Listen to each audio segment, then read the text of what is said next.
Imagine walking outside one night, looking toward the sky, and realizing something is wrong. The stars are still there. The darkness is still there. But the moon isn't. Not hidden behind clouds. Not eclipsed. Not obscured by smoke. It simply isn't where it is supposed to be. Thousands of years ago, an ancient text attributed to Enoch described something strangely similar. But there's an important detail. The text doesn't simply say, "The moon will disappear forever." It says something much more unsettling. The moon will alter its order, and not appear at its appointed time. And that statement appears in a passage describing a much larger breakdown in the natural order. The years become shortened. The seasons become disrupted. Rain is withheld. The crops fail to appear at their proper time. And then, the moon itself stops appearing according to its appointed order.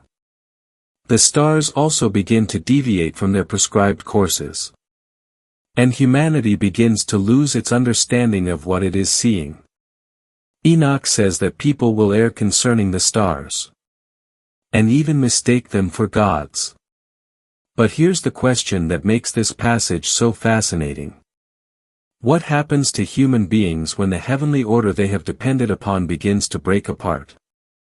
And more importantly, does Enoch describe what happens to the righteous when that day arrives? That's what we're going to uncover. And if you're new to the 9th tablet, subscribe now.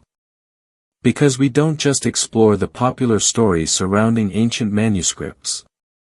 We go back to the texts, follow the clues, and separate what Enoch actually says from what later interpreters have added.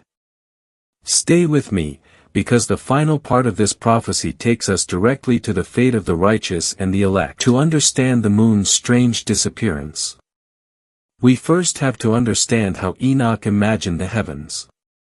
Chapters 72 through 82 of 1 Enoch are commonly known as the Astronomical Book, or the Book of the Heavenly Luminaries. This section is fundamentally concerned with the courses of the sun, moon, stars, seasons, and the proper ordering of the year. And Enoch says that the angel Uriel showed him these heavenly laws. The sun moves through designated gates. The moon follows its own ordered course. The stars have appointed positions. The seasons have their proper times. Everything operates according to an established order. This is important because Enoch's later prophecy isn't simply saying, "The moon disappears." It's describing something much more specific. The heavenly order becomes disturbed. The moon doesn't appear at its proper time. The stars don't remain in their prescribed courses. The seasons don't behave as they should. The earth stops producing its fruits at their appointed times. And even the rain is withheld. In other words, the moon is one piece of a much larger collapse. And that gives us our first major clue. The real mystery isn't, where does the moon go? It's, what happens when the order governing the heavens begins to fail? Then Enoch gives us something even stranger. He says, "In the days of the sinners the years shall be shortened." Think about that. The prophecy doesn't begin with the moon disappearing. It begins with time itself becoming disturbed. The years are shortened. The earth becomes out of season. Rain is withheld.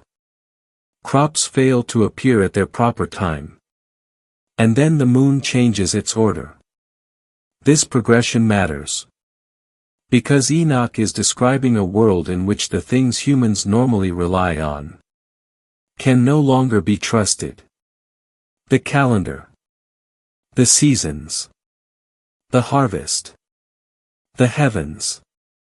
Even the predictable appearance of the moon. Everything begins slipping out of alignment. And then the prophecy becomes even more dramatic. Enoch says that many of the leaders of the stars will transgress their prescribed order. Their courses change. Their appointed tasks change. And they no longer appear in the seasons assigned to them. Then comes the human response. People become confused about what they are seeing. They begin to err concerning the stars. And Enoch says they will take them to be gods. That's an extraordinary image. The heavens themselves become a source of deception. Not necessarily because the stars are consciously attacking humanity, but because humanity can no longer correctly interpret what it sees.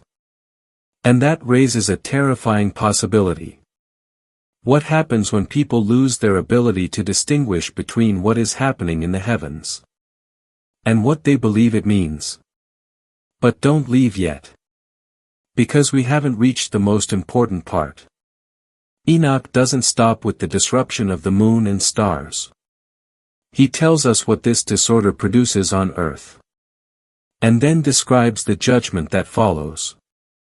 And when we reach the end of the prophecy, we have to ask a completely different question. Who survives it? Now return to that single sentence. The moon shall alter her order, and not appear at her time. Notice what Enoch doesn't say. He doesn't explain a modern orbital mechanism. He doesn't describe the moon exploding. He doesn't describe the moon being physically destroyed. And he doesn't say that the moon permanently disappears from existence. Instead, he describes the moon failing to appear according to its appointed order. That distinction matters. Because Enoch's concern throughout the astronomical book is order. The sun has its course. The moon has its course. The stars have their courses. The seasons have their times. And humanity lives within that ordered system. So when the moon begins appearing at the wrong time, it's not merely an astronomical inconvenience. Within Enoch's worldview, it is evidence that something much larger has gone wrong. The heavens are no longer functioning according to the order humanity expects. And the consequences reach the earth. The crops are affected. The rain is affected. The seasons are affected. And eventually, human understanding itself is affected. People see the stars behaving differently. And they don't know how to interpret them. Some begin to treat them as gods. And this is where Enoch's warning becomes deeply theological. A disturbed heaven produces a confused humanity. When the signs above become difficult to understand, people begin searching for explanations. And Enoch warns that they can turn the created things themselves into objects of worship. The moon, the stars, the heavenly signs, become substitutes for the Creator. And that leads us toward the most important part of this prophecy. Because Enoch isn't only concerned about the sinners. He's also concerned about the righteous. So what happens to human beings when this heavenly order begins to collapse? According to chapter 80, evil increases. The natural order becomes disrupted. Human beings become confused about the heavens. And judgment follows.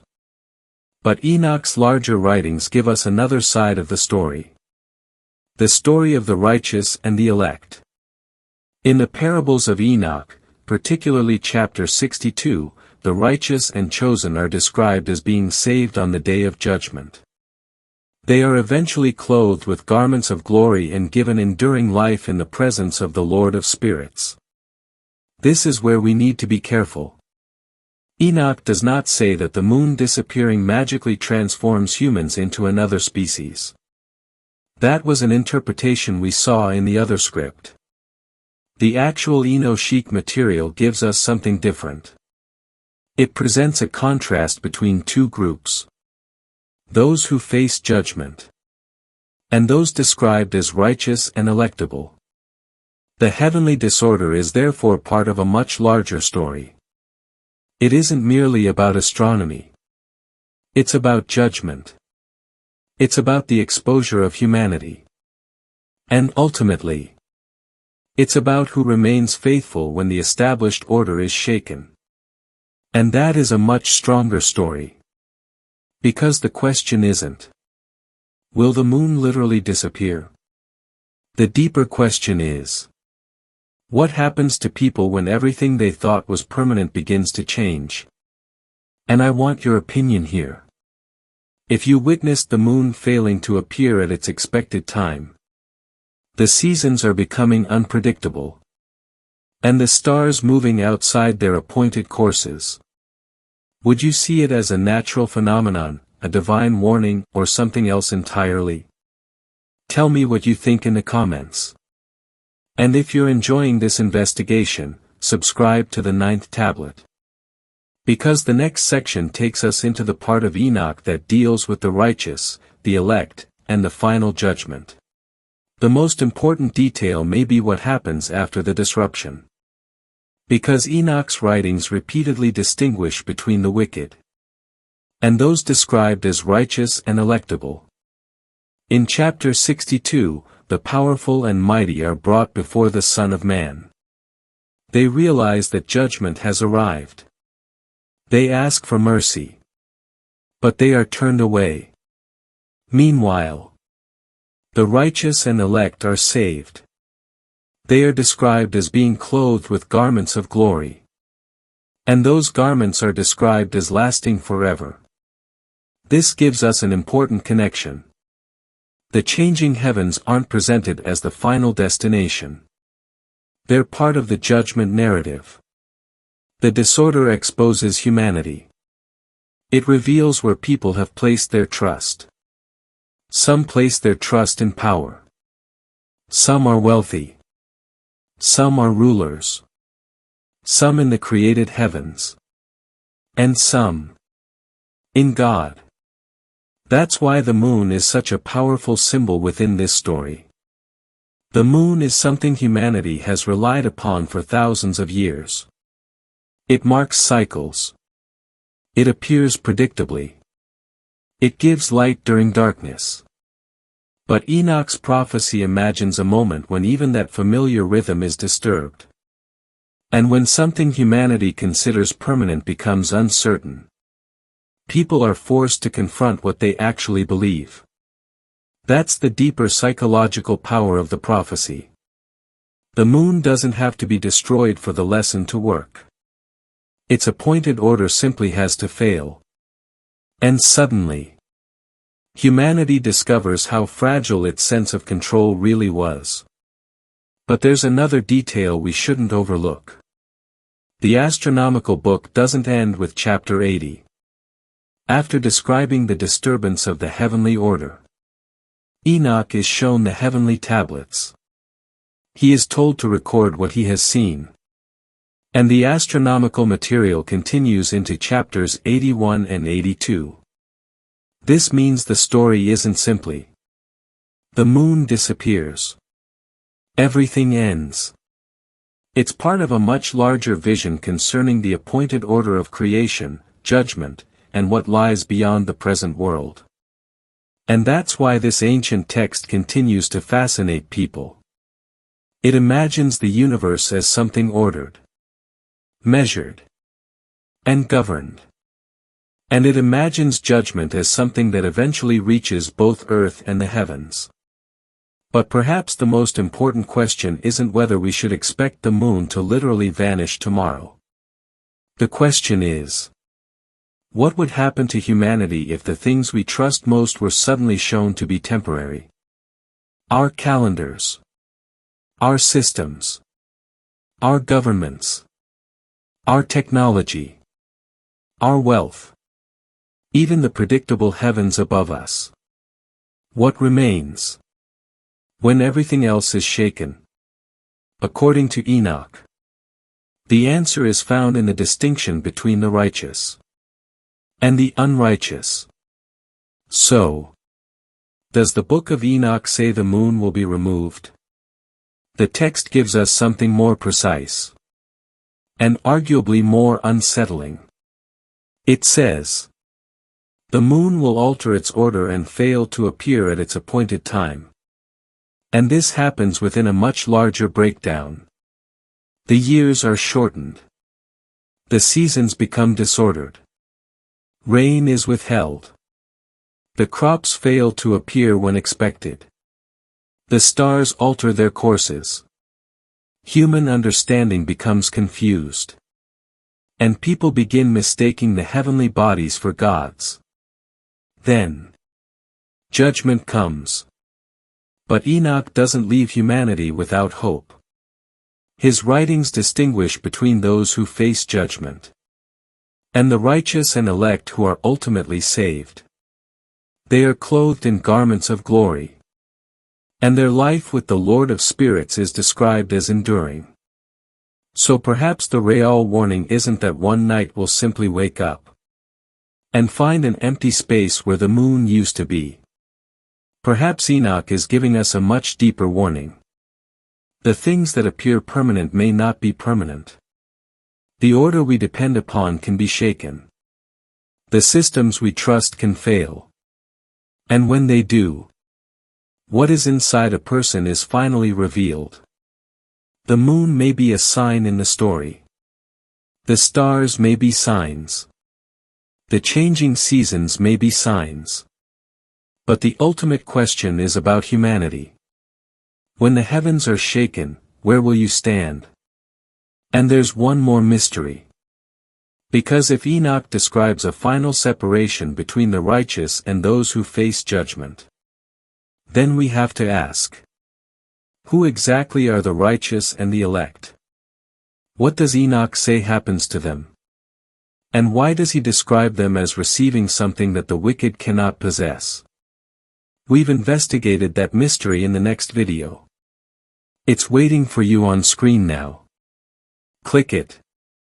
And let's continue the investigation. This is the 9th tablet. Keep searching. Keep studying. And let the ancient text speak.